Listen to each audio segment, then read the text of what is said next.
sejam muito bem-vindos a mais um episódio do podcast Power Talks. Eu escolhi uma pessoa super especial que vai falar, sobre o papel da cultura organizacional no processo de transformação digital. Ele é sócio e executivo da Crescimento, ele cuida da parte de consultoria e gestão de cultura organizacional, tem um background super interessante como executivo do mercado financeiro por mais de 20 anos, trabalhando em grandes empresas como Citibank, HSBC. Também vale a pena citar aqui que ele é um dos principais representantes do Barrett Values Center. Seja muito bem-vindo, Gui Marbacchi. Muito obrigado pelo convite, é um prazer enorme estar com vocês. Eu espero que essa conversa possa, de alguma maneira, trazer alguma informação, alguma parte do que tem sido a experiência, do que a gente tem aprendido. Estamos aqui à sua disposição. Maravilha, Gui. Obrigado por ter aceitado o convite. Vamos lá. Queria que a gente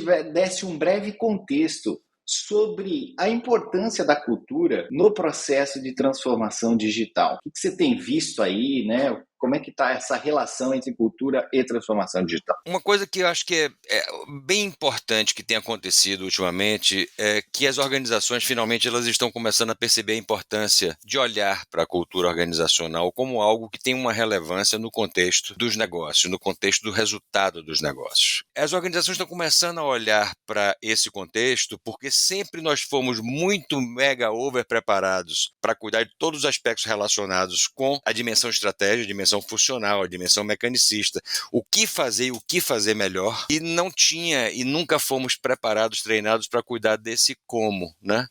E isso tem vindo para a mesa, tem vindo para a pauta, e o que tem de relevância da cultura nesse aspecto é que para a gente passar a fazer coisas de forma diferente, a gente também tem que passar a valorizar coisas diferentes, e a gente tem que desapegar de coisas. Faz total sentido, Gui. Óbvio, Quando você falou de sucesso de negócio, o pessoal que não se preocupa com cultura, não leva em consideração esse aspecto, na vida dos negócios, com certeza está deixando de ganhar espaço no mercado, Você já vive há muitos anos esse universo, Quanto tempo você acha que deu uma explosão aí, Gui? Essa nominação, esse jeito de trazer cultura para dentro do contexto das organizações é bem recente. Eu diria que desses últimos 10 anos, 12 anos, isso ganhou muita força. E ganhou muita força a partir dessas novas demandas sociais. Cada vez mais está na pauta e ganhou muita velocidade a partir da pandemia. Porque a partir da pandemia, o que começou a acontecer? As pessoas começaram, com essa proximidade que teve, com a finitude, com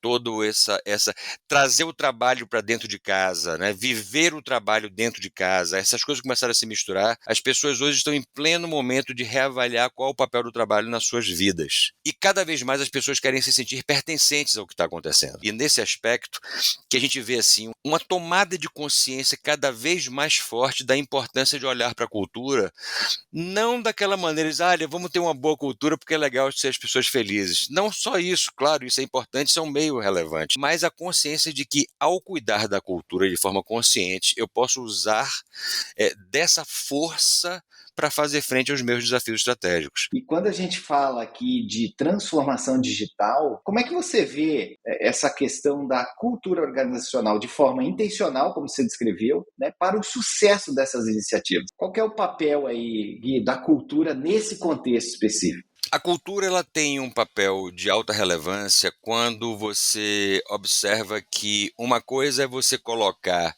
os aspectos técnicos em jogo, outra coisa é os aspectos do engajamento das pessoas para que isso passe a funcionar da melhor forma. Se eu separar as duas coisas, do ponto de vista técnico, aqui a gente tem a liderança como uma autoridade de fazer acontecer. A autoridade técnica, a autoridade funcional, que faz acontecer. Do ponto de vista dos aspectos adaptativo, a gente está falando aí de aprender novas maneiras de fazer as coisas. E para aprender novas maneiras de fazer as coisas, nós precisamos incluir as pessoas como parte do problema, como parte da questão. Intrínseco ao processo da transformação digital precisa ter o processo de evolução cultural e que ele passa por ampliar e evoluir o senso comum de significado e propósito com as coisas. Então todos são líderes quando a gente fala de cultura e não dá para fazer de uma forma plena, efetiva, ou melhor, até dá, mas você tem mais desgaste, mais esforço, menos velocidade se você não fizer isso de forma inclusiva. A gente não consegue desassociar então a cultura, né, intencional e a gestão dessa cultura, a implementação dessa cultura, com o sucesso, não só das organizações, mas também do processo da transformação digital, né? Não dá para desassociar. O grande esforço é permanentemente nós estarmos buscando estreitar o nível de alinhamento entre estratégia, cultura e liderança. Esse é o esforço permanente para a jornada evolutiva. A estratégia ela é formulada e executada pela liderança, a liderança que é quem forja a cultura a partir de seus valores e crenças, cultura essa que deve sustentar o que é a estratégia. Então, quando eu coloco a transformação digital como um desafio estratégico, eu preciso olhar para minha cultura e dizer o seguinte, legal, do que eu tenho hoje na nossa cultura, o que é que ajuda e o que é que limita a nossa velocidade de transformação? Veja, a transformação digital, transformação por si é algo que o ser humano ele não está pronto para, por simples necessidade biológica de economizar energia. Então nós fomos forjados para isso. A neurociência explica isso, inclusive, né? Quando a gente aprende um jeito de fazer, uma maneira de fazer, a uma determinada experiência, se formou algum caminho neural, e esse caminho neural é o que vai ser repetido todas as vezes que nós formos expostos a situações semelhantes. Só que tem uma outra característica nossa neural, que é a neuroplasticidade. Nós também somos capazes de criar novos caminhos neurais. Só que a gente cria novos caminhos neurais quando a gente tem efetivamente a compreensão dos ganhos que eu vou ter com isso. Então, sem dúvida nenhuma, buscar estreitar permanentemente esse senso comum de significado e propósito e colocar a cultura na pauta do processo evolutivo das organizações, não só para a transformação digital, mas para qualquer pedaço evolutivo, isso é essencial. Se você pudesse dar algumas dicas aqui, o que essa pessoa que está nos escutando precisa fazer? Por onde começar, Gui? Existem métodos, existem metodologias de você medir. Eu trabalho com isso. Então, uma dica é o seguinte, procura conhecimento que vai lhe ajudar. Fazendo jabá aqui.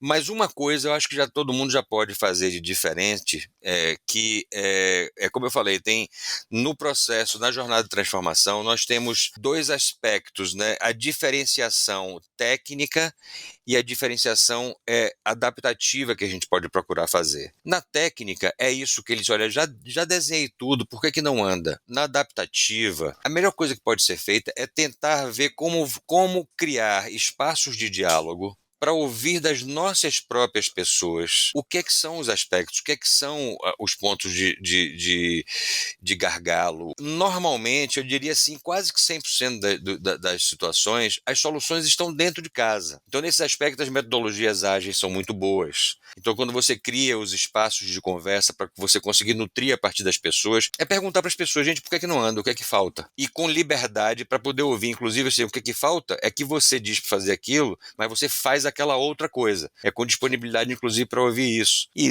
o que não faltam são instrumentos anônimos, né? Existe uma série de instrumentos de tecnologia anônima para você fazer pesquisas e perguntar para as pessoas abertamente e ouvir o que você precisa ouvir. Esse seria um bom começo. Dar atenção para isso, privilegiando um pouco mais os aspectos adaptativos em detrimento da exclusividade dos aspectos técnicos. E criar espaço para aprender com o próprio processo, com o próprio sistema, ouvir as pessoas, criar grupos multidisciplinares para discutir as questões e a possibilidade das pessoas se expressar de forma genuína. Essa é a condição da gente conseguir extrair o diamante precioso que tem só em cada indivíduo. E essa é a forma da gente engajar de alma os indivíduos com a nossa causa.